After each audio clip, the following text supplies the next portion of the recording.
Welcome everybody to day 2 of the Student Success Summit, a virtual session. And I was just chatting with one of my colleagues. I said day 2 of the summit has now been elongated over a very lovely, I think, 4 weeks or so. So hopefully this also gives you an opportunity to take a break between sessions and attend the sessions that you feel like will really speak to your work with students. But today we are so glad that you were able to join us for this session. So for folks who I have not met, my name is Stephanie Chung. I use she, her pronouns, and I am the Associate Director of Transfer here with CPE. So I joined the team in October of 2024, which may mean we have not yet had a chance to connect, but hopefully we will soon. And I'm very happy to be co-facilitating this session with my colleague, Dawn. So I'll invite Dawn to introduce herself as well. Good morning, everyone. Thank you so very much for joining us. I am Dr. Dawn Offit, and I'm the Executive Director of Access, Engagement, and Belonging here at CPE. We welcome you. We invite you to put any questions you have in the Q&A, and we look forward to a wonderful discussion that we get to hear from our students.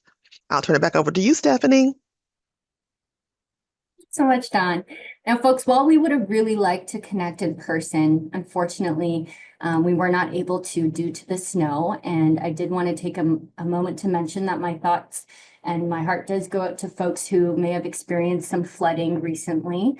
So I hope that you're all staying safe, staying dry, and staying connected with your community members as well. Again, we're really happy that you all made some time to connect with us this morning. Today, we are going to be discussing how we're able to foster transfer student success by building a sense of belonging on campus. So again, some of you may work directly with transfer students, but even if you don't, and you're curious about what transfer student success means and how the perspectives or the experiences of transfer students may differ from a student who's not a transfer student, we welcome you as well. So I'm just going to go ahead and share our screen, folks, or share my screen rather. What are folks seeing? Is the title card up on? All right, okay, amazing. And again, all of the slides will be available on the Impact Exchange after our session today. Okay, so I'm just going to take a brief moment to go over some of our session objectives. I don't know if your slides were blinking. Mine were over here. I did not intend for them to, but today you're going to learn a little bit more about the transfer strategy at CPE, a little bit about access, engagement, and belonging initiatives at CPE as well. You'll be able to glean some insights into the challenges that transfer students may experience, as well as join us in celebrating their successes. We hope you'll be able to identify a few actionable strategies, or perhaps a few next steps that may encourage you in your work with transfer students or the general student population, and also build hopefully a couple contacts from or with other participants who are joining us on the call today. So you know who's somebody you can reach out to who is endeavoring on the same work that you are in our state. Okay, so those are our session objectives for today. And now I'll hand it over to Dawn to talk a little bit more about access, engagement, and belonging work in Kentucky.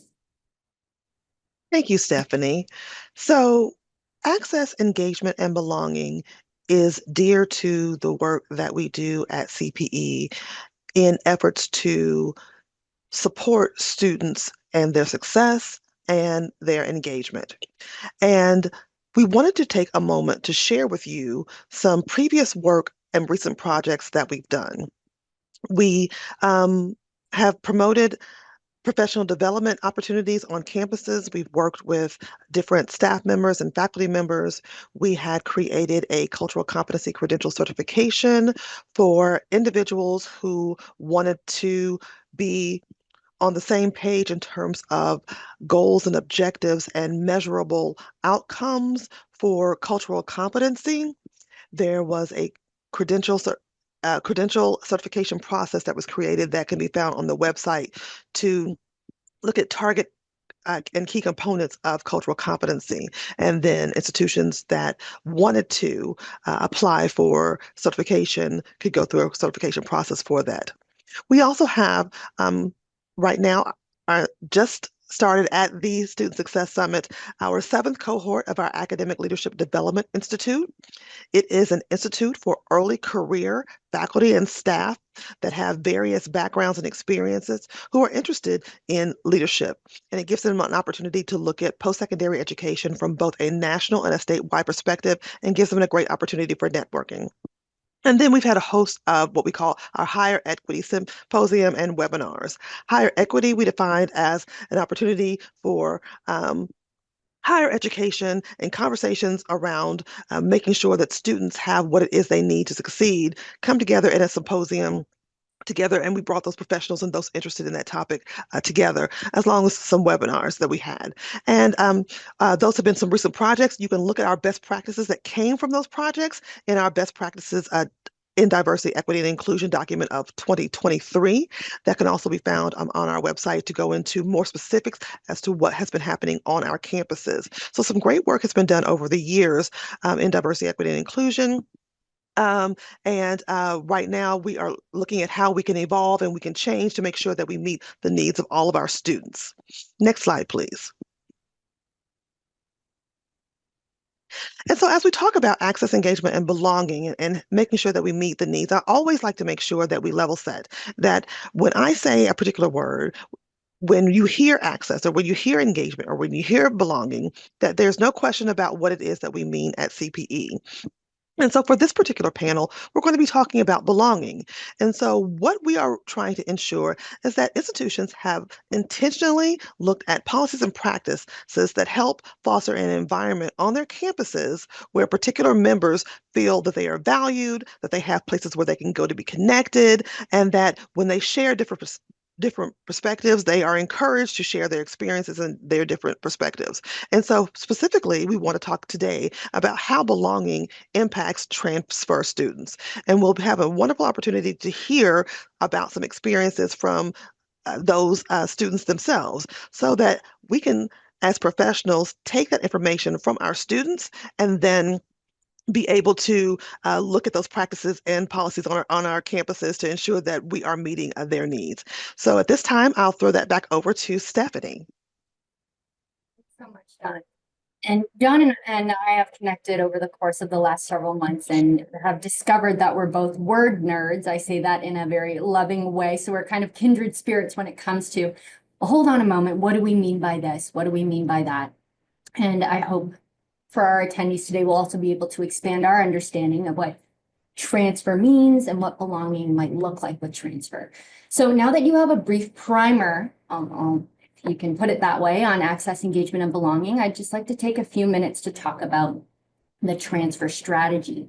So as some of you may know, the transfer strategy was released in 2023 from CPE, and it seeks to improve the state of transfer students in Kentucky by, number one, centering student needs, number two, strengthening institutional collaboration, and number three, removing obstacles to seamless transfer and credit mobility.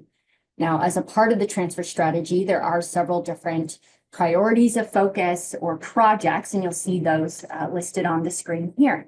So when it comes to our transfer strategy data dashboard, we're looking to provide greater access to Kentucky-specific data related to the transfer journey, and also offer research briefs that can help staff and faculty members, as well as administrators, guide some of their decision-making. A lot of the data we have at the moment, right, may be national or maybe statewide, but we also want to empower staff and faculty members to make use of localized data. And so we'll be talking more about that in the coming months. We also prioritize student voice research and the qualitative perspective of what transfer looks and feels like for our students. So the Student Voice Research Project is a faculty-led research project with a request for proposal being released very shortly on the CPE website. And here, the primary research question we're looking to explore is why students who have achieved or completed an associate's degree do not go on to transfer.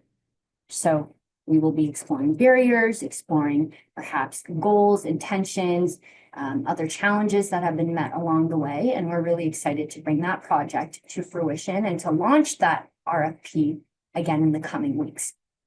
Next, we will be launching our transfer community practice later this month. We have a date set, and that date is March 20th.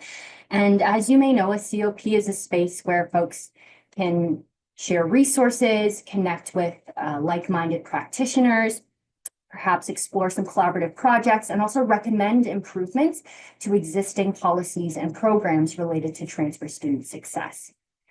Our NIC work happens in partnership with NASH, and NICs leverage what we call improvement science so that campus partners or partnering, sending, and receiving transfer institutions can work together on small tests of change, on continuous improvement in order to redesign some complicated or complex campus systems.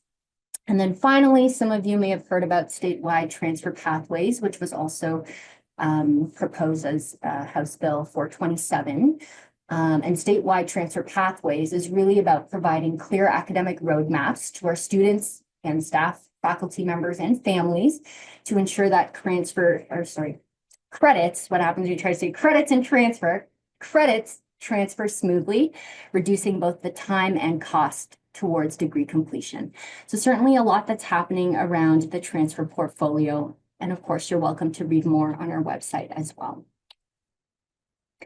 Here, briefly, you'll see represented on the slide different examples of transfer student perspectives, right? There are different examples shared in the literature as well as in practice. And I think luckily for us, there seems to be some narrowing consensus around what the different categories of transfer look like. So I won't read through all of those today, but you're welcome to take a quick look and make some connections in your own work as well, right? Students can move through 2 to 4 year, 4 to 2 year, between 2 years, between 4 years, between a handful of institutions, right? They may intend to transfer, but be thwarted from doing so, or they may have plans change, right? So you may be asking yourself, okay, well, how is that relevant to our conversation today? And how is that relevant to what Dr. Don Offit shared just a moment ago? And the one thing that I wanted to highlight before we jump into the panel is that the experiences of transfer students are often very diverse, right? There are many individual as well as institutional factors that impact a sense of belonging on campus for our students. So you'll see several examples again of these character traits or these, I guess, contextual factors on the screen here. And I'd like to encourage you to also take a moment to reflect on the student population you work with, or perhaps on your own student journey, right? And how some of these qualities may have impacted your experience on campus.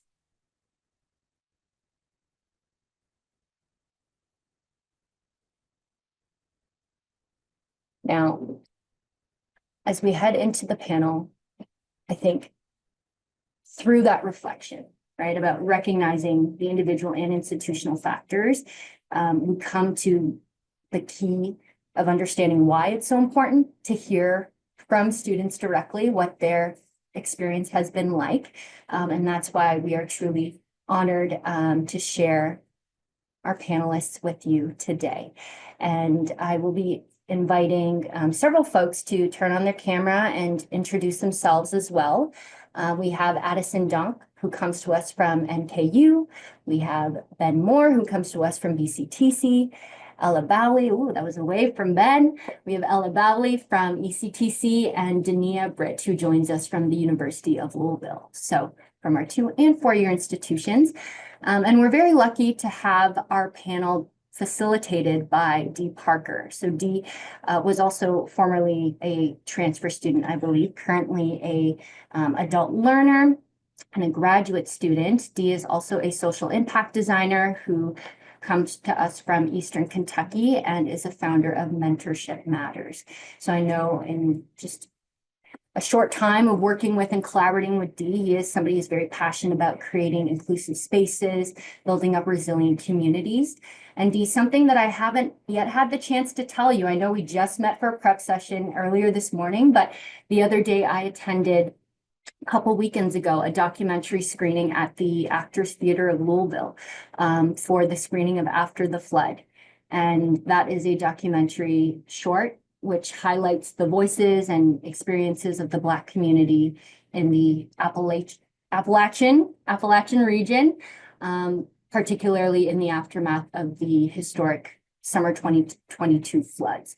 And so I did go into that screening with you in mind and with our colleague Beth Collins in mind. And what do you know? You're the first person who popped up on the screen. I said to my husband, "Oh my God, that's Dee. We were supposed to be doing this panel together." And that just kind of brings me back to saying how honored I am to have you serve on this panel. And I wanted to thank you for your service to the community. And again, just my thoughts are with you with the recent flooding. And yeah, I'm very happy that you're able to make the time to join us today. So neat seeing you there. Glad to have you with us now. And maybe I'll let you take it away. All right, thank you, Stephanie. Good morning, everybody. I'm glad you all could participate in our makeup session for day 2 of the 2025 Kentucky Student Success Summit. We're going to go ahead and jump right into it. We discussed earlier about the experiences of transfer students, and all students tend to have unique experiences. Um, we're curious to know, what does belonging mean to you? I'm going to call on one of our great panelists, Ella.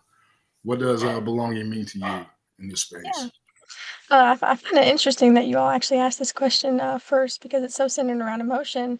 To me, belonging feels like being just welcome and encouraged to bring your whole self to the table. It's feeling like your ideas and experiences and perspectives are just respected and just heard. So, at a college or university, we all share a sense of um, a shared purpose and mutual respect for one another. So therefore, I feel like we should all feel like we belong, and we should all work on developing networks with one another and relationships that make us feel rooted. Thank you so much, Ella. Addison, I want to call on you. I want to hear your perspective as well. I know you're at a different university. Um, Yeah. So I was the same as Ella. When I saw this question, I was like, oh gosh, what does it mean to belong to me? So I started thinking about it, and I was trying to think about the last time that I felt I didn't belong and I couldn't. So I'm involved with a lot of things, and I started trying to remember, like, at the beginning how it felt for me, and I realized I think the reason that I always feel a sense of belonging is because I want to be there, and I'm surrounded by people who also want to be doing this same thing. So, I never really, like, looked at it in the way that I had to answer this question, but I think it's really important to want to do the thing that you're getting involved with, and, that's truly, like, the first step to succeeding. all right, thank you so much. That was really great. All right, we're going to keep moving right along. Addison, I'm going to start off with you since you're already up it now. Um, what was your experience transitioning from one institution to another as a transfer student? Yeah. So I started out at Gateway Community and Technical College for welding technology. That was what I decided to go to school for. And when I enrolled at Gateway, I had no intentions whatsoever of attending a 4-year university or a 4-year college or getting a higher education degree. So after I completed my welding degree after the 2 years, I started thinking to myself, I believe I'm more than an associate's degree. I think I have what it takes to go to a 4-year college and get a bachelor's degree. And so I went to my welding instructors, and I was asked, we had a conversation, like, what could be next for me? And this is where there was a little bit, I think, with the trades, most instructors aren't prepared for, well, what could be next other than an associate's degree in welding? What is the next step if you want to go for higher education? And they were super helpful, but there definitely was a little bit of disconnect of, like, well, what should we tell her to do? So eventually I got the answer to do mechanical and manufacturing engineering technology at NKU. And that was the transfer for me. So I went from Gateway to NKU for that engineering degree.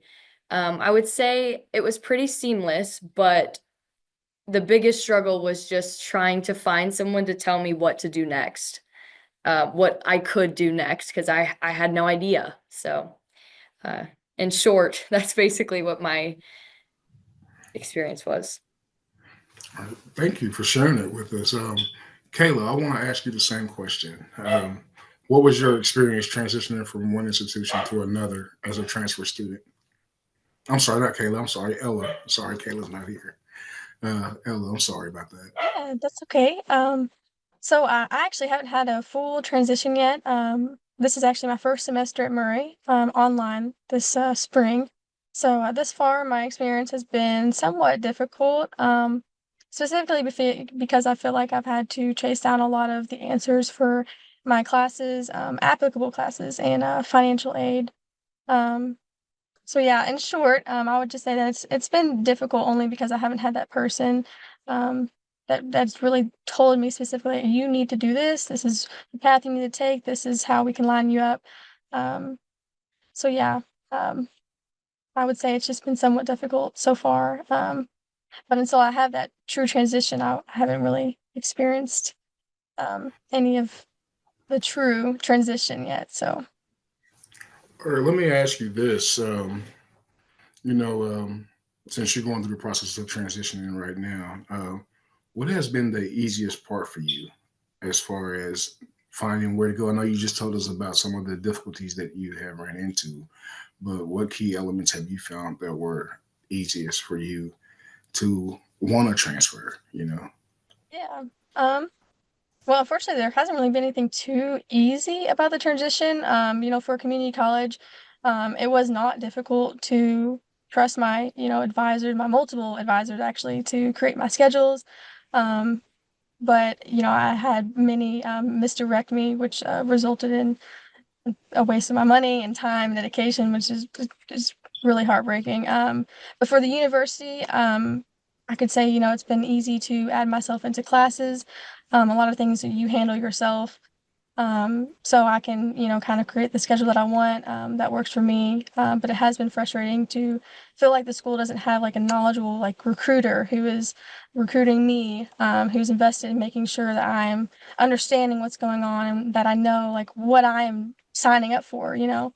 Um, so yeah, I do feel like there's a bit of lack of communication between students and what they're expected coming in as a first time student or as a transfer student. So okay, thank you. I really do appreciate that answer. Um, Dania, I want to ask you the same question. What aspects of the transition were the easiest for you? Um, which were the most challenging? Thank you for asking me. It's kind of funny because I'm a little older or a lot older than my classmates. So I think my age made it easier for me to transfer because I'm in my 30s. And so just having that life experience already um, made it easy. I kind of knew what to do, where to go. I was already able to speak up for myself very well. So I didn't have any issues in that area. But I will say the small difficulty came with me being older. So I'm not the typical college student, typical transfer student. I'm in my 30s, so I'm not going to homecoming.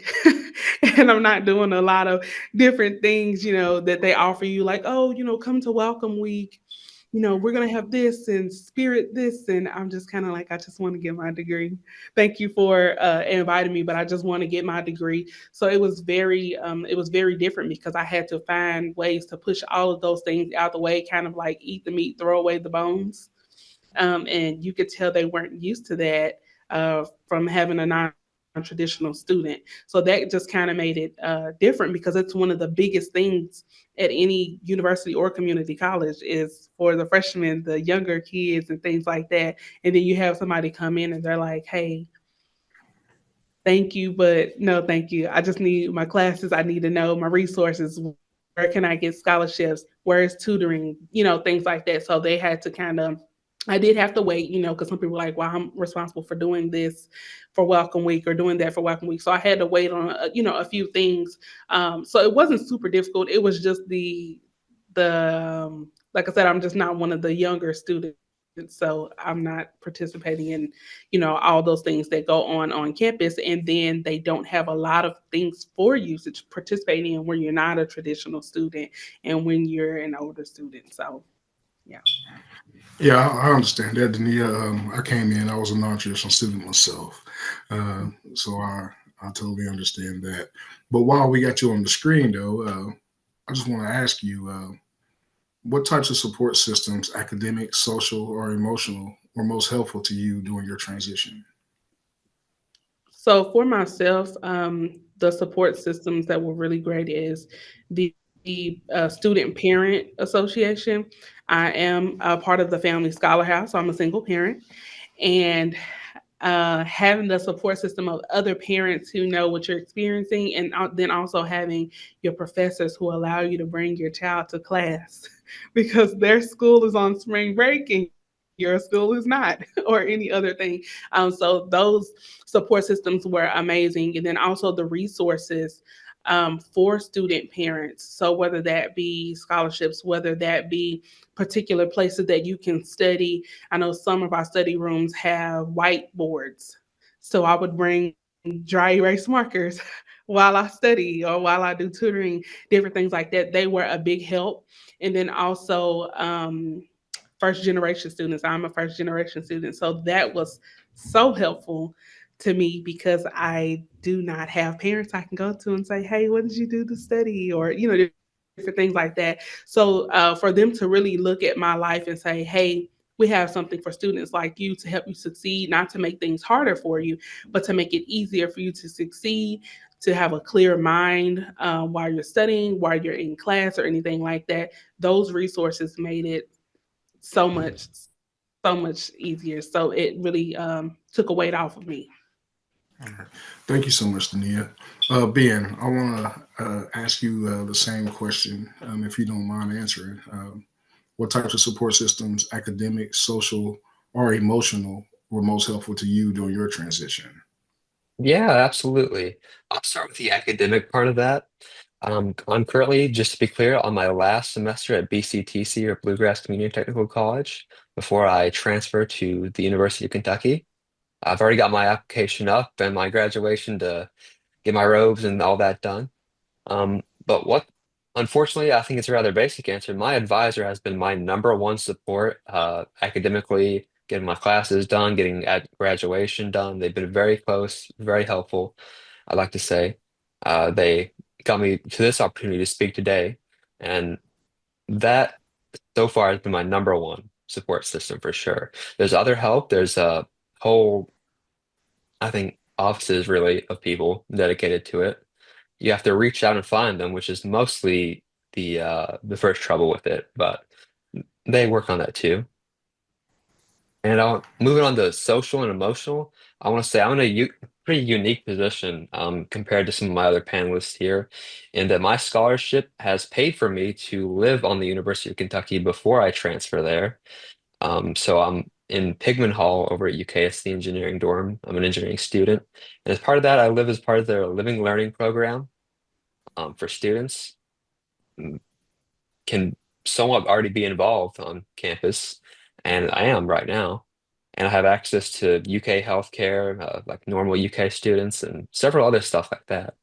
I have another good resource is really probably answers the emotional part is mental health counselors. I have access to BCTC and UK, and it's really rather nice. Thank you so much, Ben. That's really great. Thank you so much. Now, Addison, I want to ask you: did you get a chance to participate in the transfer orientation? If so, what was your experiences with it? So I did not participate in a transfer orientation because I again wasn't really aware of me transferring or kind of what that looked like. So when I transferred to NKU, I really had no idea what I was even doing then. I honestly was not familiar with what that really meant to be a transfer student. So more so what it looked like for me was after I graduated with my welding degree, I was told that there was still a year's worth of classes I could take at Gateway before I transferred to NKU. So I stayed at Gateway for an additional year to complete those classes so that it basically saved me money by the time I got to NKU. So I'm at NKU now, and I have 2 semesters left after this one. But in terms of orientation, I think I it's hard for me to say that I wasn't given the opportunity because I'm sure I was, but I don't really know. Honestly, I don't have I can't recall anything invite. That's not something that I really knew existed, and it ended up working out, but I do think something like that could have been extremely beneficial to me because going into NKU my first semester, I was terrified. I had come from a small community college. I had been there for 3 years. I thought that was going to be my one and done schooling. And then, even though NKU is a smaller university, I was really scared.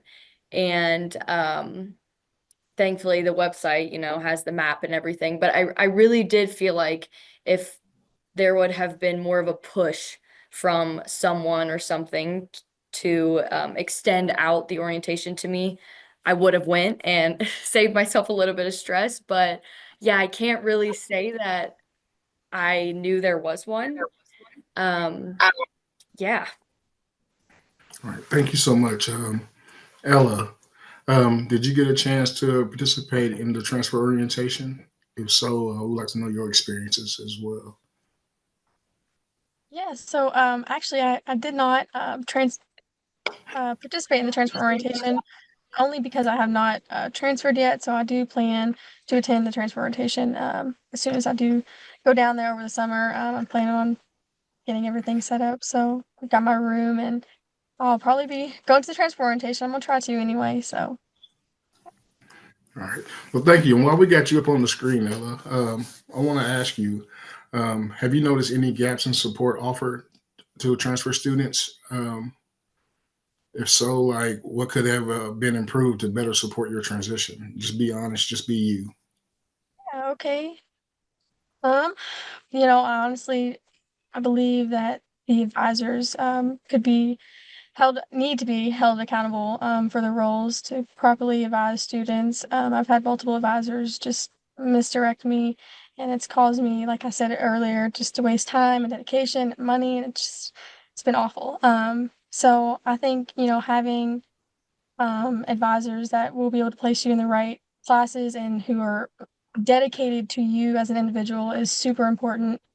Um, as far as improvement, um, just having an advisor, specifically for students like in their last year or maybe like last semester, as a transfer student, like if that these students are going to be transferring to your 4 year, it would be so beneficial for students to get the help that they need with getting prepared to graduate, or just like helping prepare for things in the future, helping them find a job or connect with professionals in the community. Just helping to guide students onto their new path that they're going to be going on to, with after graduation, or just making sure things are in place for graduation. I just think that that's super important. Um, I think also having like you have an advisor for about like an advisor for a student who's about to graduate, and then also having an advisor for students who are going to be transferring. So like I just feel like that's absolutely necessary. My biggest challenge was making sure that all of my classes that I was taking at community college were applicable to the university. I'm currently facing the repercussions of that. I have applied. Currently I'm in 5 classes right now. I'll be in a different 2 at Murray and a different 3 next quarter. But I didn't know this, but all of these classes, the 5 that I'm going to be in, are not even going to be applicable to Murray. So it would have been good to know that before. Although I do understand now that I must have these classes to obtain my degree. Much like Addison, I was going back to save money my 3rd year after graduating. As intended, my first 2 years, I went back a 3rd year to just take some more classes, learn a little bit more about the business field and stuff like that. Thinking that the degree would be applicable to Murray, but now I know it's not. But it's all okay. I understand now, that I've had a very large gap in my education, and that's okay. It's been a really good learning experience. I've learned a lot, and that's okay. But I think that having an advisor specifically for students about to graduate and specifically for students that are going to transfer is just absolutely needed. So yeah. All right, thank you so much. Addison, I seen you had something to Yes. add. Yeah, kind of like what Ella was saying, I have since thought about the fact, and I just wanted to put this out there, that I think it is so important at community colleges for at least one person within each program, whether that be an advisor or an instructor, have some sort of knowledge on what it looks like if a student who is in their program, so like for me, for welding, having somebody that's in the welding program that knows what you can transfer to and what that looks like for you. And with some programs like business, which maybe Ella didn't have a great experience, but I think at Gateway at least there is faculty more prepared to have students who are wanting to transfer to a 4-year college, but with the trade side of it or the certifications and things, I don't think that there is many resources who know or can help you with what transferring looks like because it's not as common. And so for me, I think that would have been the easiest fix, just having somebody in my program who was aware or knowledgeable in what it meant or looked like to be a transfer student. All right, thank you for adding that. We do appreciate it.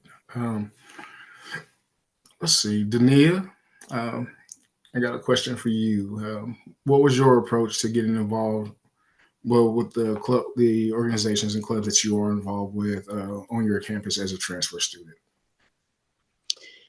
So actually, I being at home one day, I just decided I was going to go on the school's website and find whatever I could find. So I just used the search bar and looked up resources. And then I went to they had a website for the different clubs.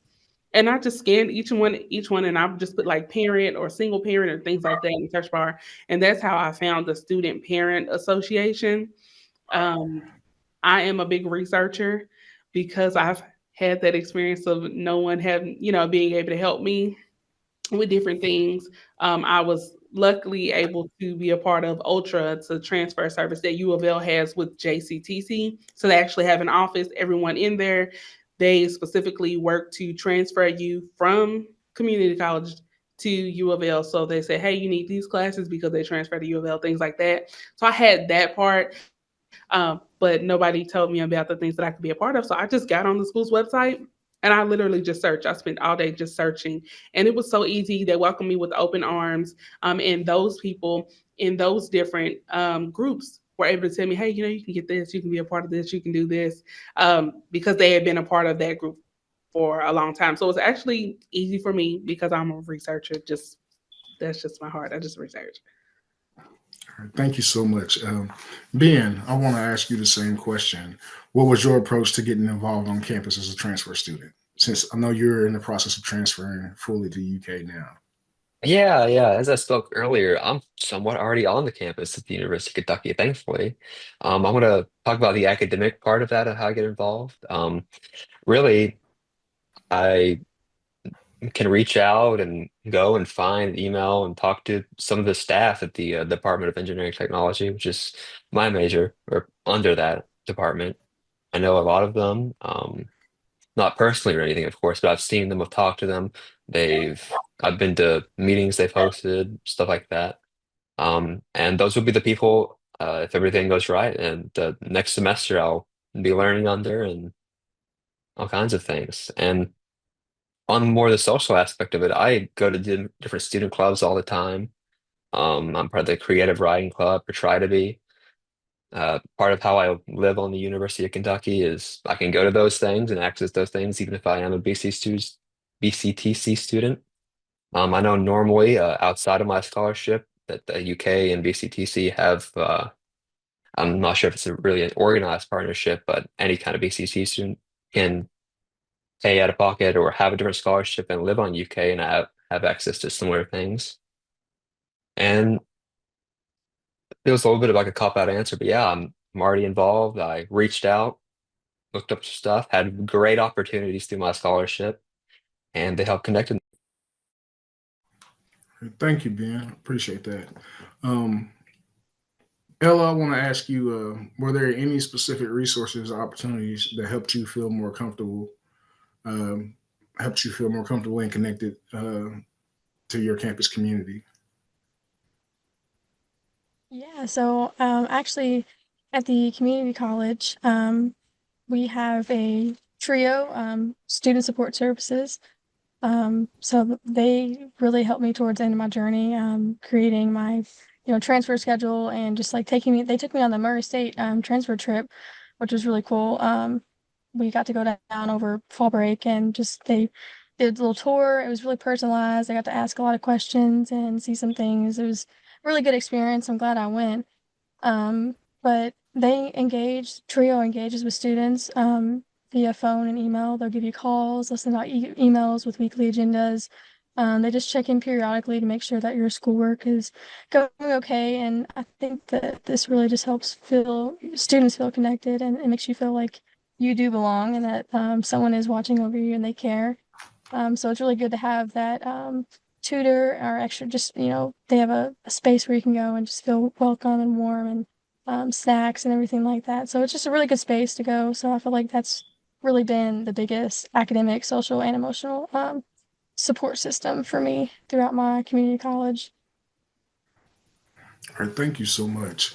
Ben, I got a question for you. Were there ways you felt or could have felt connected to you? Well, you already said you're already connected to UK now, but do you feel there was other ways that you could have felt more connected as you transitioned over to UK? Well, first, I think I'll talk about BCTC. Really had a pretty good answer there. I'm currently a peer guide at BCTC. I'm pretty sure uh, the other KCTCS institutions have this at least. I'm part of the CET/IT cohort, or really that's just the pathway that I'm on. And for that, like I said, I'm a peer guide. I go to Common Hour meetings, which is an opportunity hosted by my advisor and myself and the department I'm under with department I'm under at Bluegrass to have this. And we try and offer times and resources and outreach to students that are struggling or anyone that wants to come to those meetings and talk about things. We have professional like speakers sometimes come in, and we also have events and stuff too. It's just a nice common hour. We have snacks, talk to other students in the major, get involved. Um, and I guess I can talk about like UK again, like I have already a little bit. It's definitely more of a outreach thing for me to do when I try and get involved on UK. Um, I have to be proactive about that, I guess would be the better words for it. For specific resources, like I said, being the peer guide myself and having all these trainings to help other people, that really helped me at BCTC and my scholarship at UK specifically. All right, thank you, Ben. Appreciate that. All right, Ella, how did you choose your major? Were you able to explore your options while at KCTCS? And what was the process like? Well, I jumped around a lot. I started at ECTC to obtain my science degree to then transfer to get my doctorate in physical therapy. But I quickly realized that I did not want to be in that working environment. But I decided to go on and finish that degree. I knew that it could still be applicable to many universities, and I was already almost halfway through with it. So I ended up finishing the degree early, and I took some agriculture classes just to fill in that kind of like the last semester of that school year until I graduated. Um, I ended up really liking the agriculture classes, and then I was like thinking that I wanted to go back and get that sustainable agriculture or the agriculture, technology degree at ECTC. Well, I ended up finishing those ag classes, and then over the summer, I decided that I wanted to focus in on like agriculture business at Murray, and so then I would take business classes at ECTC to help kind of with the funds. It would be easier to take them at ECTC, and so that's why I went ahead and took those business classes there. I knew I could just stay home for another year and study while I got my, business degree at or ECTC, and then I decided to start Murray this spring online, and so really I think taking the economics class for my last year to get my science degree is what really kind of influenced me over the summer to go on and get that business degree. I love learning about the way that the world works and how like numbers and things like that just tie in everything in economics, and economics is our world. So it took some thinking, but I now know that my ultimate goal is to learn more about the world of operations and business, and to have my own business someday, hopefully. Because agriculture is where my heart is, I hope that my business will reflect that. I'm currently working on my agribusiness degree, like I had said, at Murray, and I'm excited for what the future will bring. So, yeah. Thank you so much. Dania, I want to ask you, how did you choose your major? Were you able to explore options while at a KCTCS institution? And what was the process like? That's funny. Um, the way I chose my major, I actually, when I decided I was having a child, I was working in the medical field, and I said that I was never going back to the medical field. I was going to do something else with my life, but I knew that I was called to serve. So I looked to see what they had at U of L that would work the best for me, and they actually had an organizational leadership and learning program. And I did the counseling and human relations track. For some reason, people actually ask me, am I a counselor or a therapist? I'm not. That's just my nature. So I went ahead and went that route. It worked out. Everything was online. I got to use my experience and my resume. The past jobs that I had, they actually transferred those to credits. All of the credentials and different like CPR licenses and different things, those transferred to college credits as well for them to take that. And then even though I said I was never going back to the medical field, I'm now in school for nursing. So it was kind of chosen for me. That's just my calling. That is just what I'm here to do. So I get to mix those two things. And as well as going to school to be a nurse, once I become a nurse, I get to do human relations and counseling, which goes hand in hand. So yeah, I really didn't pick it. I was just kind of called for this. And so I just said, okay. And yeah, that's how that worked for me. All right, thank you so much. A lot of the times, what we think we want is not what the path chooses for us. And while I got you on the screen, I want to ask you, in discussions about transfer, sometimes the word culture shock arises. Did you experience any cultural shock when you transferred? And how did you prepare yourself for those changes? I do feel like I experienced a slight culture shock because going into U of L, when I started JCTC, I started right out of high school, which was like almost 20 years ago. And so then when I got to U of L, I was in my 30s, and to see all the different things that the students do, the culture of the college, how they participate, it was just very, very different for me, not in a negative way, but it was just kind of different. I felt like a lot of times I saw that the students would go around the block to cross the street versus where I would just cross the street. So that was just different. And being able to talk to them about, well, why do you make this choice? Why do you go this way? You're kind of taking a longer route to get to where you're trying to get to. Or why do you all participate in these certain things? It wasn't a negative thing, and I actually learned a lot. I'm more of a let me write on the board, let me pull out a dictionary, versus they're like, yeah, just TikTok showed me. Yeah, I learned this offline. So getting more into the technology, and I still do pull out my library card and all that kind of stuff, but using technology more. I feel like they used it more than I had ever have growing up. And so that was just like shocking, even for some of the things that they use technology for. It's very shocking because you just kind of do it yourself. So like I said, it's not a bad thing. It's utilizing your resources. But that was the biggest culture shock to me is how much they use independent, and it's the whole world, depending on technology to do things. So yeah. Thank you so much for sharing that with us. And since we only got a few minutes left, we're going to wrap up. I'm going to pass it back over to Stephanie. And I want to thank all of y'all for being courageous and coming here and speaking today. Thank you so much. Stephanie, I'm going to pass it back over to you. So much, Dave. Thank you for facilitating that conversation. And we see a lot of the virtual hand clapping. I know if we were in person, you'd hear this amazing roar and well done from the audience. Some folks may not know that most of our panelists we had asked in our former prep session, have you been on a panel before? And it's in fact a new experience for many of our panelists. So an extra, I think, warm congratulations to you.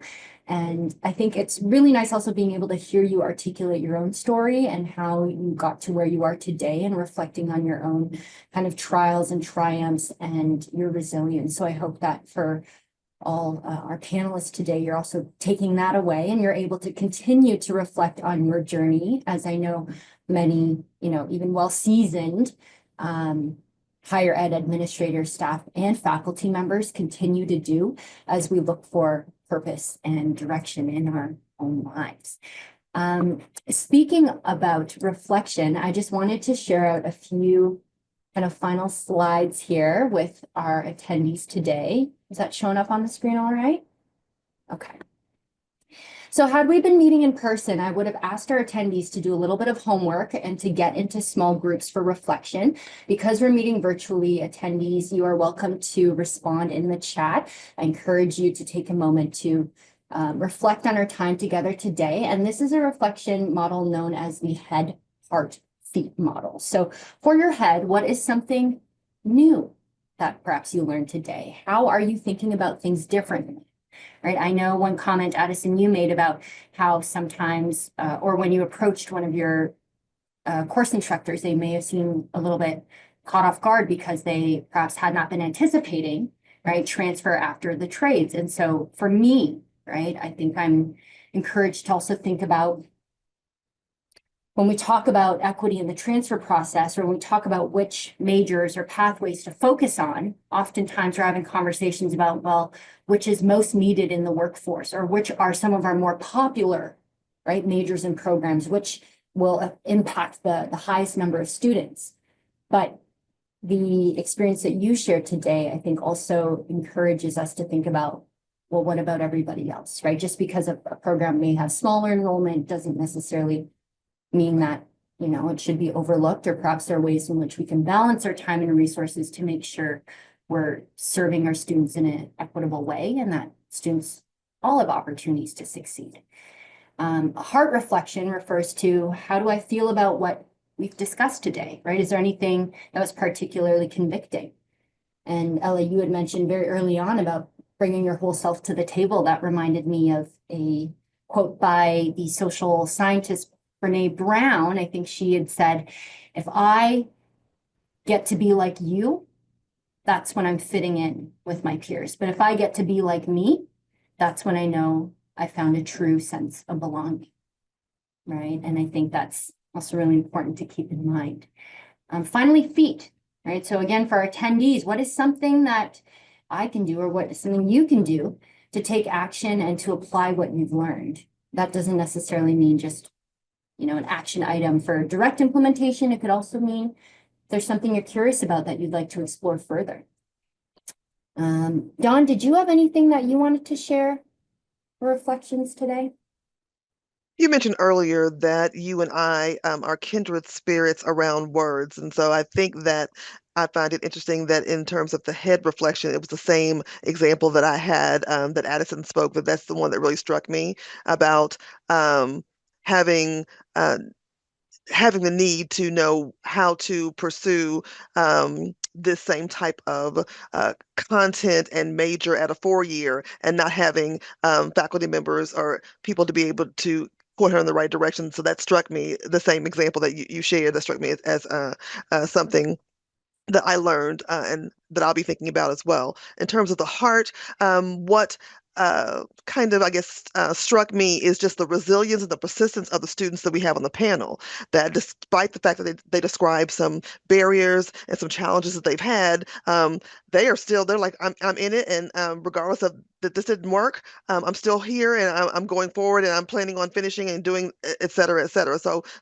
that was very exciting for me, talking about how they're going forward, and knowing that our future is bright with students who are going to be persistent, and resilient. And so what I think that we can do again is continue to explore how are ways that we can support faculty and staff on campuses, because one of the things that we learn here is that sometimes we put together programs and practices on place that we think on campuses are going to make our students feel like they belong and we support, but we haven't asked the students. And here was a great example of students saying, here's what I wish I would have had, or here's what would have made this easier, And so to continue these kind of conversations and then being able to support campuses from our perspective to be able to put some of these supports in place for students, I think is the action that we can take moving forward. So I think this has been great. I appreciate that for sure. And I know both Ben and Ella also talked about, the balance between students having to take that first step, right? But also the accountability that we have as staff, faculty members, advisors, to be knowledgeable about our roles, to engage in ongoing professional development, right? Which sessions like these also serve to provide, so that we're able to work together and to be able to guide students to success. I am also really struck by how eloquent our panel is. I know, of course, despite our prep sessions, there we go in my slide, we didn't do a full run through of the panel, right? Again, it wasn't scripted today. So it was really lovely to be able to hear you all speak to each one of those questions. Now, just for attendees, for quick reference here, I had asked our panelists to share a final kind of key takeaway that they wanted to impart on all of you before the end of our session today. So you'll see those on the screen, right? The first one is to be the reason that transferring is seamless for students. If you cannot respond to or answer a student's question, try to refer them to somebody who can be that support.